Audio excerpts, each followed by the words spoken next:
कयाधु से बोला मैं अपने शत्रु को मार करके अपने भाई का बदला पूरा करूंगा। उसी समय कयाधु ने कहा कहाँ जा रहे हो? बोले मैं जा रहा हूँ तपस्या करने के लिए, ब्रह्मा का तपस्या करूंगा।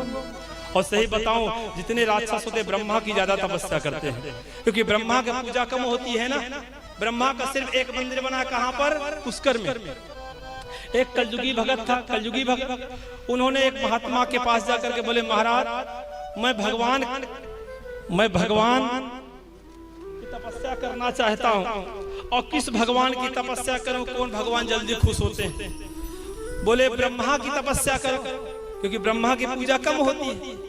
और तो ब्रह्मा की तपस्या करना चालू किया तो 3 महीना तपस्या किया कलयुगी भगत। और 3 महीना तपस्या करने के बाद ब्रह्मा जी खुश हो गए। अब जब खुश हो तो बोले बेटा वरदान मांग।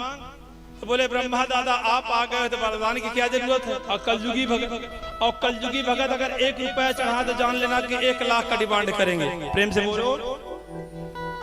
अब उसी समय बोले क्या चाहिए? वरदान नहीं चाहिए दादा, आपका दर्शन हो गया। तो बोले क्या भगवान विष्णु वरदान देना जानते हैं? क्या शिव जी वरदान देना चाहते? मैं भी विधाता ब्रह्मा, मैं भी वरदान देना जानता हूँ। तो तू 3 महीना तपस्या किया है तो एक काम कर, तू 3 वरदान मांग।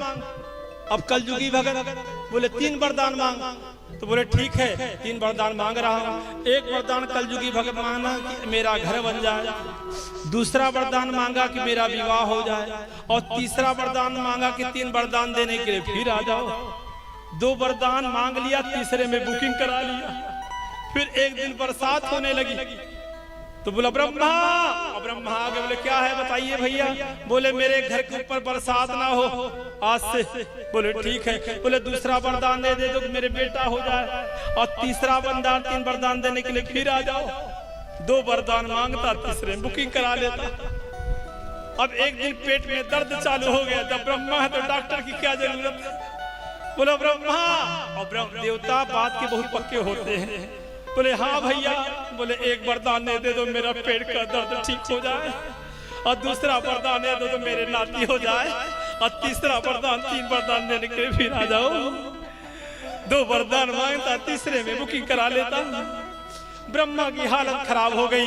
भगवान नारायण के पास पहुंचे, बोले प्रभु एक कलयुगी भगत 3 महीना क्या तपस्या कर लिया है, बिना पैसे का नौकर बना लिया है। उसी समय ब्रह्मा ने कहा प्रभु आपकी उससे मुक्ति दिला दो। तो ब्रह्मा बोले कि कलयुगी भगत अगर तपस्या करें तो थोड़ा ठोक बजा के देख लिया करो, नहीं 10 रुपया चढ़ाएंगे तो 5 लाख का डिमांड करेंगे। उसी समय ब्रह्मा कान पकड़ के उठक बैठक किए। अब की खाई तो खाई, आगे खाई राम दुहाई। आपकी तो गलती हुई है लेकिन आगे गलती नहीं होगी, लेकिन प्रभु आपकी छुट्टी दिला दो। उसी समय भगवान सरस्वती को आदेश दिए, और सरस्वती जाकर के जीवा पर बैठ गई। और जैसे बैठी उसी समय बुलाया ब्रह्मा। बोले हाँ भैया।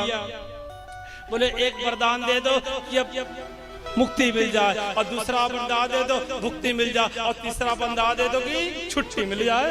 उसी समय ब्रह्मा ने कहा भुक्ति मुक्ति छुट्टी मैं भी पा गया भैया, अब तो छुट्टी हो गई।